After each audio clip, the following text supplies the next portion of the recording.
दोस्तों कुछ टाइम बाद आपकी 10th की रिजल्ट डिक्लेयर होगी। फिर आपके माइंड में बस एक ही क्वेश्चन होगा, इसके बाद आगे क्या करें, साइंस, कॉमर्स, आर्ट्स या फिर कुछ और। यदि कुछ और तो फिर क्या, जानने के लिए इस वीडियो को पूरा देखें। दोस्तों भगवत गीता में कृष्ण जी ने कहा है, the wise man lets go of all results whether good और bad and is focused on the action alone. इसका मतलब ये हुआ कि एक बुद्धिमान व्यक्ति खुद को अपने रिजल्ट से जज नहीं करता है, चाहे वो अच्छा हो या बुरा हो, बल्कि सिर्फ अपने एक्शन पे फोकस रहता है। मतलब आपका आने वाला रिजल्ट ये नहीं बताएगा कि आपको आगे चल के क्या चूज करना चाहिए, चाहे आपका रिजल्ट 50% हो, 60% हो, 80% हो, 90% हो या 95% हो या 99% हो, बल्कि आपका इंटरेस्ट कैसा है, उसके प्रति आपका एक्शन कैसा है, ये डिसाइड करेगा कि आपको आगे चल के क्या चूज करना चाहिए। तो चलिए बात करते हैं कि आपको कैसे पता चलेगा कि आपका इंटरेस्ट क्या है और आगे चल के आपको क्या चूज करना है। इसमें हम ये भी बात करेंगे कि आपके लिए कौन सा बोर्ड सुटेबल होगा, सीबीएसई, आईसीएसई, आईबी या फिर स्टेट बोर्ड। दोस्तों सीबीएसई के अनुसार लगभग 32 लाख स्टूडेंट हर साल 10th के एग्जाम में अपीयर होते हैं। ये अपने आप में एक बहुत बड़ी संख्या है और इनमें से बहुत सारे स्टूडेंट्स को ये नहीं पता होता है कि हमें आगे चल के लेना क्या है। इस चक्कर में कई स्टूडेंट्स अपनी करियर काउंसलिंग काउंसलर से करवाते हैं, जो कि बहुत ज़्यादा अमाउंट चार्ज करते हैं। और दूसरा कि वो आपको उसी फील्ड में एडमिशन कराने का सजेशन देते हैं जिसमें उनका सेटिंग होता है। इससे आपका फ्यूचर तो लॉस होता ही है, साथ में आपका पैसा भी जाता है।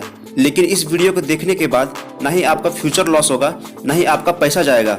बस आपको ध्यान से देखना है और अगर अच्छा लगे तो अपने दोस्तों के साथ शेयर भी करना है और उन्हें भी फ्री में इस वीडियो को दिखाना है। सबसे पहले हम लोग बात करेंगे कि what are the mistakes students make while choosing their career after 10th। मतलब 10वीं के बाद करियर चूज करने में सबसे बड़ा गलती स्टूडेंट्स क्या करते हैं। फर्स्ट मिस्टेक है फॉलोइंग द क्राउड्स और फ्रेंड्स। दोस्तों अक्सर हम अपने आसपास के दोस्तों को या फिर अपने आसपास के भीड़ को देखते हैं कि वो आगे चल के क्या करने वाले हैं या फिर कौन सा सब्जेक्ट वो चूज कर रहे हैं, जो कि बहुत ही गलत है। आप अपने आसपास के भीड़ को मत देखिए, इंस्टेड आप वो चूज कीजिए जिसको लेकर आप बहुत ज्यादा पैशनेट हैं। फॉर एग्जाम्पल आपको म्यूजिक बहुत अच्छा लगता है तो आप म्यूजिक से डिप्लोमा कर सकते हैं, इंटरमीडिएट करने की कोई आवश्यकता नहीं है। यदि आपको नंबर से प्यार है, मैथ्स अच्छा लगता है तो आप कॉमर्स ले सकते हैं। सेकंड मिस्टेक जो अक्सर स्टूडेंट करते हैं वो है पेरेंटल और सोसाइटल प्रेशर। नॉर्मली पेरेंट्स जो होते हैं हमेशा साइंस लेने को कहते हैं। उनका मानना होता है कि आर्ट्स में कोई फ्यूचर नहीं है। अब वो हमेशा आपको एग्जाम्पल देते रहेंगे, जैसे शर्मा जी का बेटा को देखो, गुप्ता जी का बेटी को देखो, बट एक्चुअली में ऐसा कुछ भी नहीं है। आप आर्ट्स का मास कम्युनिकेशन को देख लीजिए, आजकल एंकर की जरूरत कहाँ नहीं पड़ती है, हर जगह पड़ती है। और उसको बढ़ने के लिए आपको मास कम्युनिकेशन पढ़ना पड़ेगा, जो कि एक आर्ट्स का सब्जेक्ट है। तीसरा मिस्टेक है लैक ऑफ नॉलेज, मतलब करियर ऑप्शन के बारे में कम पता होना। 10-20 साल पहले क्या होता था कि लोगों को पता ही नहीं चलता था कि हमारे पास और भी क्या क्या ऑप्शंस है। बस उन्हें साइंस, आर्ट्स और कॉमर्स ही पता रहता था, जो कि अब ऐसा बिल्कुल भी नहीं है। अभी हमारे पास कई सारे करियर ऑप्शंस हैं। तो चलिए एक एक करके जानते हैं कि हमारे पास कौन कौन से करियर ऑप्शंस हैं और आपके लिए कौन सा करियर ऑप्शन सुटेबल है। सबसे पहले बात करते हैं साइंस की। यदि आपको इंजीनियर, डॉक्टर या साइंटिस्ट बनना है या फिर रिसर्च सेक्टर में जाना है तो आपके लिए साइंस बेस्ट है। साइंस की सबसे बड़ी खासियत यह है कि साइंस के बच्चों के पास हमेशा ऑप्शंस खुले रहते हैं। मतलब साइंस के बच्चे आगे चलकर आर्ट्स और कॉमर्स में स्विच कर सकते हैं, लेकिन इसके जस्ट अपोजिट आर्ट्स और कॉमर्स के बच्चे साइंस में स्विच नहीं कर सकते। जैसे कि मान लीजिए आपने 11-12 साइंस से किया आईएससी, उसके बाद ग्रेजुएशन आपको करना होगा बीएससी। लेकिन अगर आप चाहते हैं कि हम बीए करें आर्ट्स से तो ऐसा पॉसिबल है। लेकिन इसके जस्ट अपोजिट मान लीजिए कि आपने 11-12 आर्ट्स से किया आईए और आपको अब करना होगा बीए, लेकिन आप चाहते हैं कि अब हम करें बीएससी साइंस से, तो पॉसिबल नहीं है। ठीक उसी तरह कॉमर्स के बच्चे 11-12 में अगर आईकॉम करेंगे तो आगे चल के उन्हें ग्रेजुएशन में बीकॉम ही करना पड़ेगा। अगर वो चाहेंगे कि बीए या फिर बीएससी करें तो वो कभी नहीं कर सकते। साइंस को 3 भागों में बांटा गया है। पहला है पीसीएम यानी कि फिजिक्स, केमिस्ट्री, मैथ। दूसरा है पीसीबी यानी कि फिजिक्स, केमिस्ट्री, बायोलॉजी। और तीसरा है पीसीबी विथ मैथ, मतलब कि physics, chemistry, biology with math. यदि आप आगे चलकर इंजीनियर बनना चाहते हैं या नॉर्मल ग्रेजुएशन करना चाहते हैं 12th के बाद तो आपको 11-12 में पीसीएम लेना पड़ेगा। यदि आपको डॉक्टर बनना है तो आपको पीसीबी लेना पड़ेगा। और यदि आप कंफ्यूज हैं कि आगे चल के हमको क्या लेना है, डॉक्टर बनना है या इंजीनियर बनना है या नॉर्मल ग्रेजुएशन करना है, जो भी करना है 12th के मार्क्स के हिसाब से करना है, तो आप पीसीबी विथ मैथ ले लीजिए। यदि आपको साइंस पसंद है और मैथ्स अच्छा लगता है तो डेफिनेटली आप PCM लीजिए, क्योंकि उसके बाद सारे ऑप्शंस ओपन रहते हैं। और यदि आपको मैथ्स पसंद नहीं है तो आप PCB लीजिए, लेकिन इसमें आप बस मेडिकल लाइन में जा सकते हैं, बाकी ऑप्शंस आपके लिए क्लोज हो जाएंगे। सेकंड हम लोग बात करते हैं कॉमर्स की। यदि आपको मैनेजमेंट में इंटरेस्ट है और आगे चल के MBA करना है, या फिर आपको अकाउंटेंसी में इंटरेस्ट है और आगे चलकर CA करना है, जिसे हम लोग चार्टर्ड अकाउंटेंट कहते हैं, या फिर आपको बैंकिंग में इंटरेस्ट है और आगे चल के आपको बैंकिंग सेक्टर में जॉब करना है, तो आपको कॉमर्स लेना है। इस सब्जेक्ट के लिए आपका इंटरेस्ट अकाउंटेंसी, फाइनेंस और इकोनॉमिक्स में होना चाहिए। यदि आपका इंटरेस्ट हमेशा बिजनेस की तरफ रहता है और आपको आगे चलकर बिजनेसमैन या बिजनेस वुमेन बनना है, तो भी आपके लिए कॉमर्स ही जरूरी है। कॉमर्स के स्टूडेंट को ऊपर दिए हुए सब्जेक्ट्स पढ़ना पड़ता है, मतलब आपको फिजिक्स, केमिस्ट्री, बायोलॉजी और हिस्ट्री, सिविक्स, ज्योग्राफी से कोई मतलब नहीं है। और अकाउंटेंसी आपके लिए बिल्कुल ही नया सब्जेक्ट हो जाएगा, जिसका एक इंटीग्रल पार्ट्स मैथ्स होगा। मतलब कुल मिलाकर बोले तो अगर आपको कॉमर्स लेना है तो आपका मैथ्स अच्छा होना चाहिए और बिजनेस और मैनेजमेंट की तरफ आपका इंटरेस्ट होना चाहिए। जैसे कि मान लीजिए आपको म्यूजिक बहुत पसंद है और आपको गिटार बजाना बहुत अच्छा लगता है, तो आप कब तक स्टेज पे चढ़ के गिटार बजाते रहेंगे? कभी ना कभी तो टाइम आएगा जब आप अपना प्रोडक्शन हाउस खोलेंगे, कभी ना कभी तो टाइम आएगा जब आपको वो मैनेज करना रहेगा। उस समय आपको कॉमर्स का जरूरत पड़ेगा, उस समय आपको अपना मैनेजमेंट स्किल्स का जरूरत पड़ेगा। और यदि आप कहते हैं कि मुझे नहीं खोलना है, तो कोई तो खोलेगा, तो वो आपको हायर करेगा एज ए मैनेजर। अब तीसरा हम लोग आर्ट्स के बारे में बात कर लेते हैं।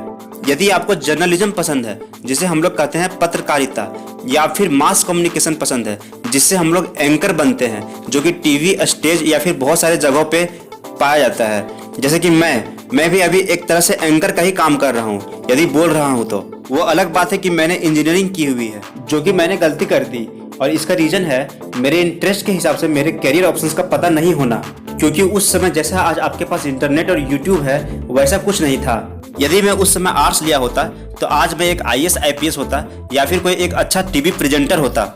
जिन्हें आर्ट्स का इम्पोर्टेंस नहीं पता वे क्या करते हैं, साइंस लेके पढ़ते हैं।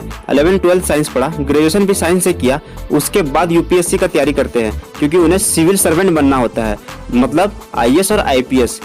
यदि वे 11-12 से ही आर्ट्स पढ़े होते, ग्रेजुएशन भी आर्ट्स से ही किए होते और उसके बाद UPSC का एग्जाम देते, तो शायद उनके लिए बहुत ही आसान होता। लेकिन ऐसा करने वाले बहुत कम ही होते हैं, या फिर नहीं ही होते हैं, क्योंकि सबको लगता है आर्ट्स एक बेकार सब्जेक्ट है, या फिर उनको इसके बारे में पता नहीं होता, और जब तक पता चलता है तब तक बहुत लेट हो चुका होता है। जैसे जैसे कैपिटलिज्म बढ़ रही है, लीगल एक्टिविटीज बढ़ती ही जा रही है, मतलब लोग आजकल अपना एक प्राइवेट लॉयर रखना पसंद करते हैं। कहने का मतलब है कि लॉयर का डिमांड आजकल बहुत ज्यादा है, चाहे वो गवर्नमेंट सेक्टर में हो या फिर प्राइवेट सेक्टर में हो। तो law as a career option बहुत ही अच्छा है, जो आपको बता दे कि आर्ट्स का ही एक पार्ट है, जिसके बारे में बहुत कम लोगों को पता रहता है। लॉयर का मतलब होता है वकील, जिसका एग्जाम 12th के बाद होता है। एग्जाम का नाम होता है क्लैट, और उसका कोर्स ग्रेजुएशन में होता है, जिसका ग्रेजुएशन का कोर्स का नाम होता है LLB। जैसा कि आप ऊपर देख पा रहे हैं, यदि आपका interest travel and tourism, mass communication management, hospitality, designing, teaching, film making, law, social activities या फिर फॉरेन लैंग्वेज वगैरह में है, तो आपको आर्ट्स एज ए सब्जेक्ट रखना चाहिए। अब दोस्तों, आप लोग में से कुछ लोग ऐसे होंगे जो चाहते हैं कि कम टाइम में जल्दी से जॉब लग जाए, चाहे वो छोटा हो या बड़ा हो, चाहे ज़्यादा पैसा वाला हो या कम पैसा वाला हो, ये सब मैटर नहीं करता। तो उनके लिए साइंस, कॉमर्स और आर्ट्स के अलावा अदर करियर ऑप्शंस भी हैं 10th के बाद। तो चलिए हम लोग देखते हैं कौन कौन सा अदर करियर ऑप्शंस है। सबसे पहला है पॉलिटेक्निक। इसमें 10th के बाद 1 साल, 2 साल या 3 साल का डिप्लोमा का कोर्स होता है। नॉर्मली 3 साल का कोर्स होता है। इसमें शुरुआत में आपको इंजीनियर्स के नीचे काम करना होता है, फिर बाद में जब आपका प्रमोशन होगा तो फिर आप इंजीनियर्स के बराबर के लेवल के हो जाएंगे, लेकिन payment as compare to engineers आपको थोड़ा कम मिलेगा। सेकंड करियर ऑप्शन है ITI। ये भी पॉलिटेक्निक के जैसा ही होता है, लेकिन इसका लेवल पॉलिटेक्निक से थोड़ा सा कम होता है। ये 1 साल के लिए होता है और ये थियोरेटिकल एस्पेक्ट पे कम फोकस करता है और प्रैक्टिकल एस्पेक्ट पे ज़्यादा फोकस करता है। मतलब आपको हाथ से ज़्यादा काम करना है और पेन पेपर से लगभग आपको कुछ काम नहीं करना है। एक बात और, इंजीनियर्स लोग हाथ से लगभग कुछ काम नहीं करते हैं और उनका मैक्सिमम काम पेन पेपर से ही होता है। तीसरा ऑप्शन है पैरामेडिकल। कुछ बच्चे ऐसे होते हैं जिनको बायोलॉजी तो पसंद है, लेकिन बहुत ज़्यादा नहीं पढ़ना है, मतलब उनको डॉक्टर नहीं बनना है, और उनको कम टाइम में, मतलब कि 10th के बाद 2-3 सालों के अंदर पैसा कमाना स्टार्ट कर देना है। ऐसे बच्चों के लिए पैरामेडिकल परफेक्ट है। इसमें बस आपको पेमेंट कम मिलेगा और डॉक्टर के अंदर आपको काम करना पड़ेगा। चौथा कोर्स है कंप्यूटर से रिलेटेड। कुछ बच्चे जिनको कंप्यूटर में बहुत ज़्यादा इंटरेस्ट है और चाहते हैं कि 10th पास होने के बाद 2-3 साल के अंदर पैसा कमाना स्टार्ट कर दें, उनके लिए ये सारे कोर्सेज बेस्ट हैं। जैसे कि टैली, डीटीपी, ग्राफिक्स और भी बहुत सारे कोर्सेज आते हैं। इसमें जब आप कंप्यूटर कोर्सेज सीख जाएंगे, उसके बाद बड़े बड़े इंटरप्राइजेस को कंप्यूटर ऑपरेटर की ज़रूरत पड़ती है, वो लोग आपको हायर कर लेंगे। बस पेमेंट थोड़ा कम होता है as compare to conventional courses जो मैंने आपको स्टार्टिंग में बताया, क्योंकि ये सारे शॉर्ट टर्म कोर्सेज हैं। चलिए मैं अब आपको बताता हूँ कि आपको कौन सा बोर्ड ऑप्ट करना चाहिए। जो बच्चे 10th CBSE से दिए हैं उनके लिए 3 ऑप्शन है, या तो CBSE, या तो IB, या तो स्टेट बोर्ड। ICSE के बच्चों के लिए सारा ऑप्शन ओपन है। जो बच्चे फॉरेन में पढ़ना चाहते हैं वो IB सेलेक्ट करेंगे, और ऐसे बच्चे जो 10th स्टेट बोर्ड से दिए हैं उनके लिए CBSE या तो स्टेट बोर्ड बेस्ट है। आज के लिए बस इतना ही। मैं हूं दीपक, और इसके अलावा भी आपको कुछ और क्वेश्चन पूछना है तो आप कमेंट में डायरेक्ट मुझसे पूछ सकते हैं। यदि यह वीडियो आपके लिए हेल्पफुल रहा तो यह वीडियो को अपने दोस्तों से शेयर करें, ताकि उनका भी थोड़ा हेल्प हो जाए और वे अपना कैरियर ऑप्शन आराम से चूज कर सकें। यदि आप मेरे हार्डवर्क को अप्रिशिएट करते हैं तो वीडियो को लाइक कर दें और चैनल को सब्सक्राइब कर लें। Thank you.